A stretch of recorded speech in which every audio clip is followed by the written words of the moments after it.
Hello guys, आपका हमारे YouTube channel the success zone में स्वागत है। मैं आपके लिए साइंस आपको पढ़ा रही हूँ। तो अभी तक हम लोगों ने कितना कंप्लीट किया था? डाइजेशन कंप्लीट किया था, प्लस डाइजेशन के क्विज कंप्लीट कर लिए थे। ठीक है, आपको मैंने क्वेश्चन जितने भी थे इम्पोर्टेंट वो मैंने आपको बता दिए थे। काफी सारे क्वेश्चन मैंने आपको करवाए थे यहाँ पे।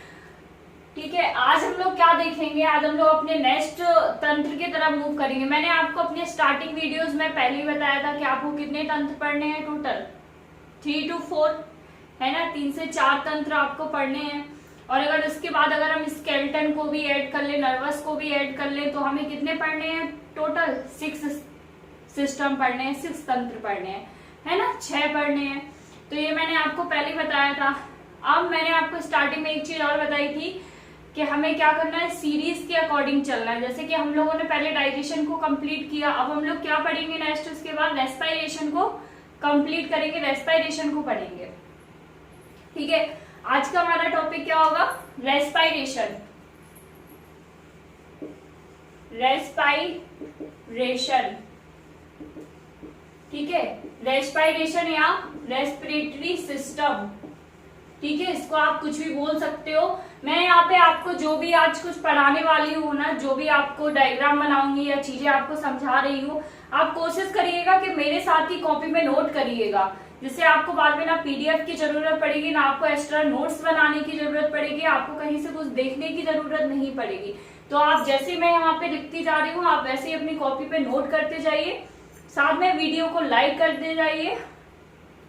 देखिए, रेस्पिरेशन या रेस्पिरेटरी सिस्टम, ठीक है, इसको अगर हम लोग हिंदी में बात करें, जैसे हिंदी मीडियम बच्चे, तो वो लोग क्या पढ़ेंगे? इसको श्वसन तंत्र। क्या पढ़ेंगे? श्वसन तंत्र। तो हम किस चीज के बारे में पढ़ रहे हैं आज? रेस्पिरेशन सिस्टम, या इसको क्या बोलेंगे? Respiratory system. ठीक है, श्वसन तंत्र को हम लोग पढ़ेंगे। पहले यहाँ पे एक चीज समझ लीजिए आप लोग कि हम लोग श्वसन तंत्र को क्यों पढ़ रहे हैं। जैसे कि मैंने आपको डाइजेशन में बताया था, डाइजेशन में हम लोगों ने क्या किया था, हम लोगों को जो रिजल्टेंट प्रोडक्ट मिले थे हमारे फूड खाने से, वो क्या मिले थे? ग्लूकोज मिला था हमको। क्या मिला था? Glucose C6H12O6। ये हमारा किस चीज का फॉर्मूला होता है? ग्लूकोज का। ये सभी लोग जानते हैं ग्लूकोज का क्या फॉर्मूला होता है, C6H12O6। ये हमें किसका रिजल्टेंट है? किससे मिला था? डाइजेशन से, है ना, डाइजेशन से हमें मिला था, पाचन से हमें मिला था। पाचन से हमें सिर्फ कितना मिला? हमें ग्लूकोज मिल गया। अब आप लोग ये बताइए, हम अगर खाना खाते हैं तो हम खाना किसके लिए खाते हैं? एनर्जी के लिए। एनर्जी होगी तभी हम कोई काम कर पाएंगे। आपको ये पता है, हर चीज, हर काम करने के लिए हमें किसकी जरूरत पड़ती है? एनर्जी की जरूरत पड़ती है ना। लेकिन हमें डाइजेशन से सिर्फ क्या मिल रहा है? ग्लूकोज मिल रहा है। डाइजेशन हमें क्या दे रहा है? सिर्फ ग्लूकोज बना के दे रहा है। पाचन क्या कर रहा है? हमें पाचन एनर्जी नहीं दे रहा है, वो सिर्फ क्या कर रहा है? हमें ग्लूकोज बना के दे रहा है, एक प्रोडक्ट बना के दे रहा है। अब इसी ग्लूकोज को एटीपी में कन्वर्ट करने के लिए, इसी ग्लूकोज को एटीपी में कन्वर्ट करने के लिए, एटीपी में बनाने के लिए हमें किस चीज की जरूरत पड़ती है? रेस्पिरेशन की। किस चीज की जरूरत पड़ती है? रेस्पिरेशन की। क्लियर है यहां तक? एटीपी को क्या बोलते हैं? Adeno triphosphate. क्या बोलेंगे? Adeno triphosphate. ये किसको बोलते हैं? एटीपी को। एटीपी को आपको और एक चीज पता है, एटीपी को क्या बोला जाता है? Energy currency. एनर्जी करेंसी, ये मैंने आपको एनर्जी करेंसी, एटीपी मैंने आपको कब बताया? सेल वाले वीडियो में बताया। अगर आपने वीडियो नहीं देखा है तो आप वीडियो जाके देखिए, प्लेलिस्ट में जाइए, आपको मेरे वहां पे सारे वीडियोस मिल जाएंगे। तो आप उसमें सेल कब जाके देखिए, आपको एटीपी पता चलेगा। मैंने एटीपी वहां पे बताया हुआ है। तो हमें ग्लूकोज से एटीपी लेने के लिए क्या करना पड़ रहा है? रेस्पिरेशन हमें पढ़ना पड़ रहा है। इसलिए हमें डाइजेशन के बाद क्या पढ़ना है? रेस्पिरेशन हमें पढ़ना है, रेस्पिरेटरी सिस्टम पढ़ना है हमें। क्लियर है यहां तक? चलिए, आप बात करिए रेस्पिरेशन को पढ़ने से पहले आप एक चीज बताइए, रेस्पिरेटरी रेट कितना होता है पर मिनट में? एक ह्यूमन बॉडी का रेस्पिरेटरी रेट कितना होता है? सोचिए, कितना होता है रेस्पिरेटरी रेट, रेस्पिरेशन रेट कितना होता है एक ह्यूमन बॉडी का नॉर्मल। हार्ट रेट सबको पता रहता है, दिल कितनी बार एक मिनट में धड़कता है हर किसी को पता रहता है, सभी बता देते हैं 72। हाँ, उसकी वैल्यू में भी वेरिएशन है जो बहुत ही कम लोगों को पता है कि वो एक बार में कितना समय लेता है, उसकी बहुत सारी वैल्यूज है। लेकिन नॉर्मल पूछो हार्ट रेट का तो वो बता देते हैं 72। वैसे ही आप लोग नोट करके यहाँ पे लिखिए, नोट करके लिखिए कि जो रेस्पिरेटरी रेट होता है, जो श्वसन तंत्र या श्वसन का जो रेट होता है पर मिनट में बात करें अगर एक मिनट में, तो 16 से 20, ठीक है, 16 से 20 पर मिनट होता है। कितना होता है? 16 से 20 पर मिनट होता है। ये आपके क्वेश्चन में आया हुआ क्वेश्चन है। रेस्पिरेटरी रेट आपसे क्वेश्चन में पूछा गया है, एग्जाम में आया हुआ है कि रेस्पिरेटरी कितना होता है, तो आप लोग याद रखिए 16 से 20 होता है। ठीक है, अब आप कई बुक्स में देखेंगे तो आपको ना इसकी वैल्यू में भी वेरिएशन मिलेगा, है ना, आपको इसकी वैल्यू में भी वेरिएशन मिलेगा। तो आप अगर एक एप्रोप्रिएट अगर वैल्यू अगर हम लोग देखें तो कितना निकल के आएगा 16। ठीक है, तो अगर आपको क्वेश्चन में अगर आपको 16 नहीं मिलता है, मान के चलिए आपको 16 क्वेश्चन में नहीं दिया है ऑप्शन में, तो आप 16 के पास वाली मतलब 16 से 20 के बीच में जो वेरी कर रहा होगा, लाइक 17 हो गया, 18 हो गया, 19 हो गया, मतलब हमें क्या देखना है, जितना भी 16 से 20 में वेरी कर रहा होगा हमें उस आंसर को टिक करना है। इतना क्लियर है? 20 के ऊपर जाएगा तो हमें वो आंसर में टिक नहीं करना है, हमें ऑप्शन में देखना है कि जो 16 से 20 के बीच का ऑप्शन हो, या तो वो हमारा एकदम सही आंसर होगा, या फिर आपको ऑप्शन में 16 to 20 ऐसे ही मिल जाए तो ये हमारा सही आंसर होगा। तो आप लोग ये लिखिए नोट करके, श्वसन की रेट जो होती है वो पर मिनट में कितना होता है। ठीक है, क्लियर है यहाँ तक?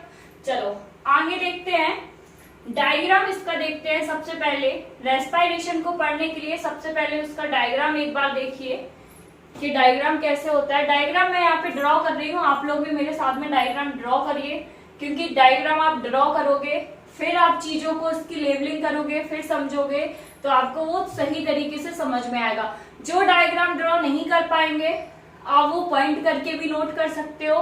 तो मैं यहाँ पे क्या कर रही हूँ, डायग्राम।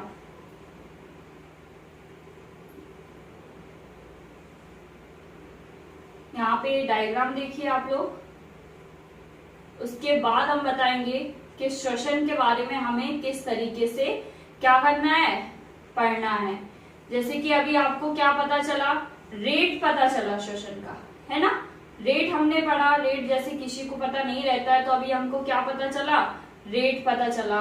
कितना बताया अभी मैंने आपको, एक मिनट में कितना बताया, याद रखिए, एक मिनट में हमने आपको बताया 16 से 20 बार। कितनी बार? 16 से 20 बार बताया, है ना। वो क्या है, श्वसन का रेट है। और श्वसन हमें क्यों पढ़ना है, क्योंकि हमारी बॉडी को किस चीज की जरूरत होती है, एनर्जी की जरूरत होती है।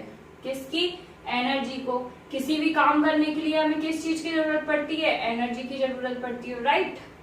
चलिए ये हमारा क्या हो गया, रेस्पिरेशन का डायग्राम हो गया। ठीक है, रफली डायग्राम मैंने यहाँ पे ड्रॉ किया है, आप लोग भी ड्रॉ करिए। अगर किसी से नहीं बनता है तो रफली डायग्राम ही ड्रॉ कर लीजिए, आपको चीजें उसी से क्या होंगी, समझ में आने लगेंगी। ओके, चलिए अब देखेंगे यहाँ पे कि इसमें हमें क्या क्या दिख रहा है। सबसे पहले हम लोग लेबलिंग स्टार्ट करेंगे। सबसे पहला पॉइंट आप लोग डालिएगा, नोज हमारी, है ना, नोज जिसको हम हिंदी में क्या बोलते हैं, नशिका। क्या बोलते हैं, नशिका या नाक हम लोग बोलते हैं। सेकंड पॉइंट पे आपको ये दिख रहा होगा, वो क्या है हमारा, नेजल कैविटी। क्या है, नेजल कैविटी। क्लियर है यहाँ तक? ये सेकंड में आपको दिख रहा है, वो क्या दिख रहा है? Nasal cavity. ठीक है, अब यहाँ पे समझिए नेजल कैविटी का काम क्या होता है। तो नेजल कैविटी का काम है, लिखिए, फिल्टर करती है। क्या करती है? फिल्टर करने का काम करती है। फिल्टर हिंदी में बोले तो क्या करती है? शुद्ध करती है। क्या करती है? शुद्ध करती है। अभी किस चीज को शुद्ध करेगी? हम जो हवा ले रहे हैं उस चीज को ये क्या करती है? फिल्टर करती है, कि जिससे जो कुछ भी मतलब हमारे जो भी बैक्टीरिया हैं या जो भी डस्ट वगैरह, डस्ट के पार्टिकल जो भी नोज के माध्यम से हमारी बॉडीज में, हमारे लंग्स में जा रहे हैं, तो उनसे हेल्प करने के लिए क्या करती है? फिल्टर का भी काम करती है। दूसरा ये क्या काम करती है? वेट करने का काम करती है। वेट को हिंदी में क्या बोलेंगे? गीला करने का काम करती है। क्या करती है? गीला करने का काम करती है। उसके बाद ये क्या काम करती है? हवा को गर्म करने का काम करती है। क्या काम करती है? गर्म करने का काम करती है, वार्म करती है। अब ये समझिए, जैसे हमने सांस अंदर की तरफ ली, ठीक है, जैसे मान लीजिए हम मार्केट में हैं, है ना, मार्केट हो गया, हम लोग मार्केट में हैं या हम लोग कहीं भी हैं या घर पे हैं, तभी भी होता है ना, जैसे कुछ जो डस्ट के पार्टिकल्स होते हैं वो हमारे सांस नली से अंदर की तरफ चले जाते हैं, है ना, तो उनको वो क्या करेगी? यहाँ पे क्या पाया जाता है? टिनी हेयर पाए जाते हैं। यहाँ पे ये भी आप लोग नोट करके लिखिए कि यहाँ पे क्या पाया जाता है? टिनी हेयर पाए जाते हैं। क्या पाया जाता है? Tiny hair. मतलब क्या है इसका? छोटे छोटे बाल पाए जाते हैं। क्या पाए जाते हैं? छोटे छोटे बाल। बालों का यहाँ पे क्या काम होता है कि वो क्या करेंगे? कोई भी जैसे डस्ट पार्टिकल होगा या कोई भी हार्म चीज होगी, उनको क्या करेगा? रोक लेगा, बाहरी की साइड रोक लेगा, जिससे हमें क्या मिलता है? म्यूकस। याद रखिए, म्यूकस हमें मिलता है। ठीक है, तो ये क्या करेगा? कोई भी हवा होगी उसको फिल्टर करने का काम करेगी। उसके साथ ही साथ में क्या करेगी? हमारी बॉडी का एनवायरनमेंट थोड़ा सा हीट टाइप का होता है, गर्म टाइप का होता है ना। अब अगर बाहर से हम सांस ले रहे हैं, बाहर का एनवायरनमेंट कैसा? ठंडा होगा, है ना, तो टेम्परेचर को मेंटेन करने के लिए वो क्या करेगी? उस चीज को गीला कर देती है और गर्म कर देती है। जैसे आप मानिए आपको कभी कोल्ड हो जाता है ना, तो आपको कोल्ड किसके वजह से होता है? जैसे आप कहीं बाहर गए, आप बाहर निकले, आपका वहां का एनवायरनमेंट अलग हुआ, आपकी बॉडी का एनवायरनमेंट अलग है, तो वो मैच नहीं कर पाता, है ना। बाहर से कोई चीज मतलब ठंडी हवा बाहर से गई, हमारे जो नॉस्ट्रिल्स होते हैं उनसे हवा गई, या हमारे कानों के जो छिद्र होते हैं उनसे हवा जाती है, तो वो बॉडी का जो टेम्परेचर होता है ना वो मैच नहीं कर पाता। इससे हमें क्या हो जाता है? कोल्ड वगैरह हो जाता है। और इसी से कभी कभी हमें क्या होता है? सिर दर्द होने लगता है ना। तो सिर दर्द हमें किसकी वजह से होता है? इसी चीज की वजह से होती है। ऐसा हमारी बॉडी में ना हो, इसलिए ये सब क्या फंक्शन करते हैं? 4 तरीके के फंक्शन करते हैं। कौन करता है? Nasal cavity. ठीक है, अब ये जो टिनी हेयर होते हैं वो कहाँ होते हैं? इनका एक टर्म दिया गया है सिलिया करके। क्या दिया गया है? सिलिया। हिंदी में भी हम इसको क्या? सिलिया ही बोलेंगे। क्या बोलेंगे? सिलिया। ये सिलिया में ही क्या पाए जाते हैं? टिनी हेयर पाए जाते हैं। ठीक है, नेजल कैविटी मैंने आपको बता दिया। क्लियर है यहाँ तक? Nasal cavity, right, okay. चलिए, अब ये हो गया नेजल कैविटी। नेक्स्ट आपको इसमें जो चीजें याद रखनी है, डायग्राम के साथ ही आप लोग ये सब देखते रहिए कि हमें इसके बाद क्या क्या चीजें पढ़नी है। ये फर्स्ट नंबर हमने क्या पढ़ा? Nasal cavity. ठीक है, सेकंड ये आपको दिख रहा होगा, ये क्या होगा? फेरिंग्स। ये क्या होगा? फेरिंग्स। ठीक है, ये हमारा क्या होगा? फेरिंग्स होगा। ये क्या होगा? फेरिंग्स हो गया। ठीक है, अब आप लोग यहाँ पे देखिए, ये जो मैंने इस तरीके का मैंने बनाया है, ठीक है, ये हमारा क्या होगा? मैंने ये रहता बेसिकली कहाँ पे? हमारे ट्रैकिए के पास में ही रहता है, लेकिन मैंने आपको दिखाने के लिए इसका थोड़ा सा ऊपर डायग्राम ड्रॉ किया है। क्या किया है, थोड़ा सा डायग्राम इसका क्या किया है, ड्रॉ किया है। क्लियर है। ये क्या होता है, लैरिंग्स होता है। क्या होता है, लैरिंग्स होता है। ठीक है, लैरिंग्स को हिंदी में क्या बोलते हैं, कंठ। क्या बोलते हैं, कंठ बोलते हैं। ठीक है, और हम लोग क्या बोलेंगे इसको, ध्वनि पेटिका। क्या बोलेंगे, ध्वनि पेटिका। क्योंकि अगर वो क्वेश्चन में आपसे लैरिंग्स के बारे में पूछेगा तो वो हिंदी में आपको कंठ लिखा कभी नहीं देगा, वो क्या लिख के देगा आपको, ध्वनि पेटिका लिख के देगा। वो आपको ध्वनि पेटिका के बारे में पूछेगा। अब ये क्या है, यहाँ पे क्या आया हमारा, ट्रैकिया। क्या आया, ट्रैकिया। ठीक है, यहाँ पे आपको क्या दिख रहा है, ये क्या आया, ट्रैकिया आया। क्लियर है। अब ये क्या आया, जो आपको ये डिवाइड होते हुए यहाँ पे दिख रहे हैं, वो क्या हुए, ब्रोंकियो। क्या हुए, ब्रोंकियो। ठीक है, नेक्स्ट ये जो बहुत सारी ब्रांचेस में दिख रहे हैं आपको, जिसमें बहुत सारी ब्रांचेस में डिवाइड हो गए हैं, ये क्या होते हैं, ब्रोंकियोल्स। क्या होते हैं, ब्रोंकियोल्स। ठीक है, लास्ट में ये जो आपको गुच्छे टाइप का दिख रहा है वो क्या है हमारा, यहाँ पे जो आपको गुच्छे टाइप का दिख रहा है, तो याद रखिए एल्वियोलाई। क्या है, एल्वियोलाई। ठीक है, ये क्या है हमारा, एल्वियोलाई है। ठीक है, वो क्या, किस तरीके से दिखता है, किस शेप में दिखता है, तो याद रखिएगा कि वो किस शेप में दिख रहा है, यहाँ पे गुच्छे। गुच्छे के शेप से आप लोग क्या समझेंगे, जो हमारा अंगूर का गुच्छा होता है ना, अंगूर जिस टाइप में होते हैं उसी टाइप में। ब्रोंकियोल्स को हम लोग क्या बोलते हैं, श्वसनी। क्या बोलते हैं, ब्रोंकियोल्स से अगर आपसे पूछेगा तो क्या बोलते हैं हिंदी में, श्वसनी। एल्वियोलाई को क्या बोलते हैं, पुटिका। क्या बोलते हैं, पुटिका। अब एक चीज यहाँ पे समझिए, ये जो फेरिंग्स है उसके लिए एक और चीज की संरचना होती है यहीं पे, उसको हम लोग क्या बोलते हैं, एपिग्लॉटिस।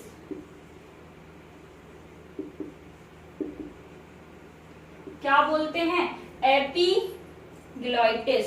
उसको क्या बोलते हैं, एपिग्लॉटिस।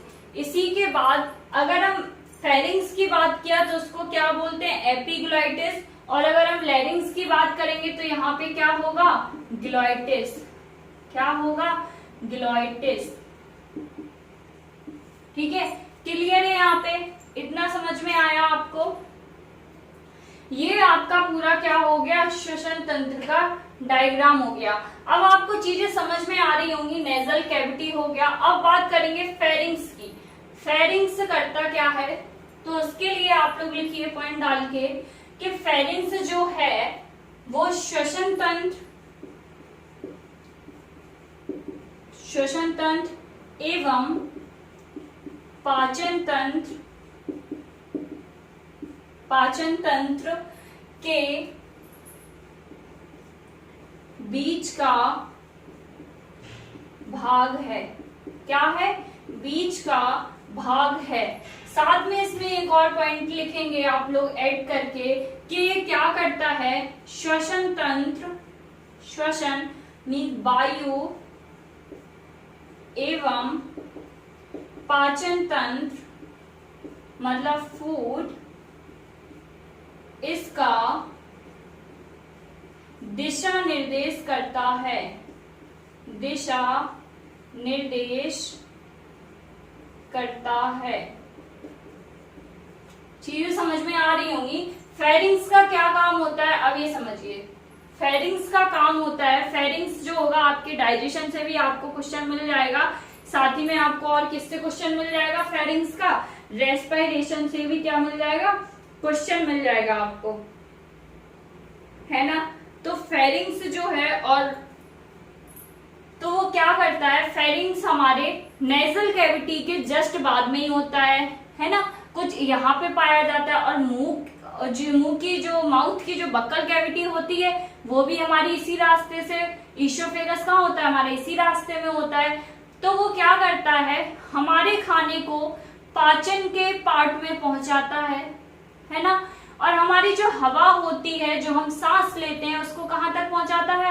लंग्स तक पहुंचाता है। तो वो क्या काम करता है? दोनों चीजों को आपस में मिला के रखता है। ये क्या हो गया? फेरिंग्स का काम हो गया। अगर हम एपिग्लोटिस की बात करें कि एपिग्लोटिस क्या होता है, तो याद रखिए एपिग्लोटिस फेरिंग्स की क्या करता है? हेल्प करता है। ठीक है, फेरिंग्स को जो कार्य होता है उसमें मदद करने के लिए एपिग्लोटिस क्या करेगा? हेल्प करेगा। किसकी हेल्प करेगा? फेरिंग्स की हेल्प करता है। ठीक है, वहीं लैरिंग्स की अगर हम बात करें, इसको क्या बोला गया है? धुनी पेट का। वहीं से समझ में आ रहा होगा लैरिंग्स का क्या काम है? वॉइस को निकालना, आवाज को बाहर की तरफ निकालना किसका काम है? लैरिंग्स का काम है। जिसकी हेल्प कौन करता है? ग्लोटिस हेल्प करता है। आपने एक चीज और नोट किया होगा कि जो ट्रेकिया है हमारा, जो हमारा ट्रेकिया है, वहां पे अगर ट्रेकिया के पास बोन्स होती हैं, अगर वो नहीं होंगी तो हवा जब अंदर जाएगी या बाहर जाएगी, जैसे हवा अंदर गई तो वो कुछ खुल जाएगी, है ना, जगह वो क्या हो जाएगी? थोड़ी सी फैल जाएगी ट्रेकिया की। और अगर वो बाहर, अगर हम सांस छोड़ेंगे तो वो क्या होगी? जगह वो चिपक जाएगी। तो हमारी जो ट्रेकिया होगी वो क्या होगी? चिपक जाएगी। वो चीज चिपके ना, हम इजीली तरीके से सांस ले पाए, सांस छोड़ पाए, उसके लिए क्या बनाया गया है? ट्रेकिया के पास क्या है? कार्टिलेजिनस बोन है। क्या है? Cartilaginous bone. मतलब हड्डी है। इनको क्या बोला जाता है? खोखली हड्डियां। खोखली हड्डियां हैं जो हमारे ट्रेकिया के ऊपर इस तरीके से क्या है? स्प्रिंग की तरह रोल है, लगी हुई हैं। उससे क्या होता है? जब भी हम सांस छोड़ेंगे तो ये ट्रेकिया क्या करेगा? चिपकेगा नहीं। क्लियर है यहाँ तक? एपिग्लोटिस साथ में एक और फंक्शन करता है। जैसे जब भी हमें हिचकी आती है, हिचकी हमें किसकी वजह से आती है? तो सुनिए, जब भी अगर हम खाते टाइम अगर हम बात करते हैं तो क्या होता है? ये जो एपिग्लोटिस होता है ना, वहां पे हवा भर जाती है। वहां पे हवा भरने की वजह से हमें हिचकियां आने लगती हैं। तभी कहते हैं ना, पानी पी लो तो हिचकियां शांत हो जाएंगी। तो क्या होता है? पानी पीने से हिचकियां शांत हो जाती है, क्योंकि वहां पे अब हवा की जगह क्या फिल हो गया है? पानी, है ना। तो ये चीज क्लियर होगी। हिचकी हमें किसकी वजह से आती है? एपिग्लोटिस की वजह से आती है। साथ में कार्टिलेजिनस जो बोन है, जो हमारी कार्टिलेजिनस बोन है, उसको क्या बोलते हैं हम लोग? एडमास एपिल। क्या बोलते हैं? एडमास एपिल। ठीक है, ये एडमास एपिल होता क्या है? इसको समझिए। ये सिर्फ और सिर्फ किस में पाया जाता है? मेल बॉडी में पाया जाता है। जो आपने नोटिस किया होगा गर्दन में बाहर की तरफ एक कंठ टाइप, बाहर गोला टाइप का निकला दिखता है ना मेल में, तो वो क्या होता है? एडमास एपिल होता है, जो लड़कियों में नहीं पाया जाता है, फीमेल जेंडर में नहीं पाया जाता है। इतना क्लियर है? इतना समझ में आ गया? चलिए नेक्स्ट पार्ट देखेंगे, ब्रैंकियो। ठीक है, तो ब्रैंकियो क्या कर रहा है? सिर्फ ये दोनों लंग्स में क्या कर रहा है? हवा को डिवाइड कर रहा है। क्लियर है? इसका ज्यादा कुछ काम नहीं है। ब्रैंकियो क्या कर रहा है? दोनों में जगह, दोनों लंग्स में क्या कर रहा है? हवा को डिवाइड कर रहा है। साथ में ब्रैंक्यूल्स भी क्या कर रहा है? हवा को और भी जगह फैला रहा है। इसकी ब्रांचेस ही हैं। एल्वियोली का क्या काम है ये समझिए। एल्वियोलाई जो है, पुटिका जो है, वो हमें थोड़ा डिटेल में पढ़नी पड़ेगी। उसके बारे में हम लोग थोड़ा डिटेल में पढ़ेंगे, क्योंकि एल्वियोलाई ही जो है वो मेन पार्ट होता है रेस्पिरेशन का। वही होती है जो O2 को लेती है और CO2 को क्या करती है? छोड़ती है। CO2 भी हमें कहाँ से ही मिलता है? हमारे ऊतकों से ही मिलता है, ऑर्गन से ही, है ना। तो वो उस ऑर्गन से, ऊतकों से क्या लेगी? CO2 लेगी, O2 छोड़ेगी, फिर CO2 को बाहर निकालेगी और वापस बाहर से क्या लेगी? O2 लेगी। तो हमें मेनली हमें किसके बारे में पढ़ना है? एल्वियोलाई के बारे में या पुटिका के बारे में हमें डिटेल में पढ़ना है। क्लियर है यहाँ तक? तो रेस्पिरेशन सिस्टम क्या होता है, उसके पार्ट्स कौन कौन से होते हैं, ये सब मैंने आपको यहाँ पे क्या किया? क्लियर करा दिया है। अब इसके बाद का जो भी टॉपिक्स होंगे वो हम अपने नेक्स्ट वीडियो में देखेंगे। तो हम बात करेंगे एल्वियोलाई के बारे में। आप वीडियो में बने रहिए। वीडियो के पार्ट्स सारे पार्ट्स देखिए, तभी आपको चीजें समझ में आएंगी। नेक्स्ट पार्ट में हम इसके बताएंगे कि जो हमारी लंग्स की कैपेसिटी होती है ना, वो कितनी होती है, या जो कीड़े हो गए, कीड़े मकोड़े हो गए, या जो मेढक हो गया, वो किस तरीके से श्वसन करते हैं। हमारे पास तो लंग्स हैं, हम तो लंग्स से श्वसन करते हैं, लेकिन वो किस चीज से रेस्पिरेशन कर रहे हैं, हम उनके बारे में पढ़ेंगे। मेढक हो गया, मछली हो गई, इन सब के बारे में हम अपने नेक्स्ट वीडियो में पढ़ेंगे। उसी में हम आपको क्या कैपेसिटीज बता देंगे कि किसकी कैपेसिटी कितनी होती है। इनहेल की कैपेसिटी, हमें सांस लेने की हमारी क्षमता कितनी होती है, सांस छोड़ने की क्षमता कितनी होती है। ओके, आज आप लोग रेस्पिरेशन के पार्ट्स को देखिए, उसमें होता क्या क्या है। नेक्स्ट में हम लोग क्या एल्वेओलाई से स्टार्ट करेंगे और आपको कैपेसिटी तक पूरा आपको कंप्लीट नेक्स्ट वीडियो में हम आपका रेस्पिरेशन पूरा करा देंगे। रेस्पिरेशन डाइजेशन का सबसे इजी टॉपिक है और सबसे छोटा टॉपिक भी है, उसमें ज्यादा कुछ नहीं आता है।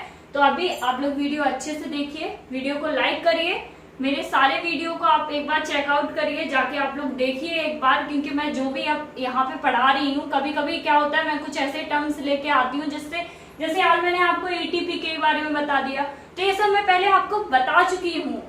तो अगर आप पहले के वीडियो देख लेंगे तो आपको बाद में दिक्कत नहीं होगी। आज के लिए बस इतना ही। आप हमारे चैनल को लाइक करिए, शेयर करिए। Thank you.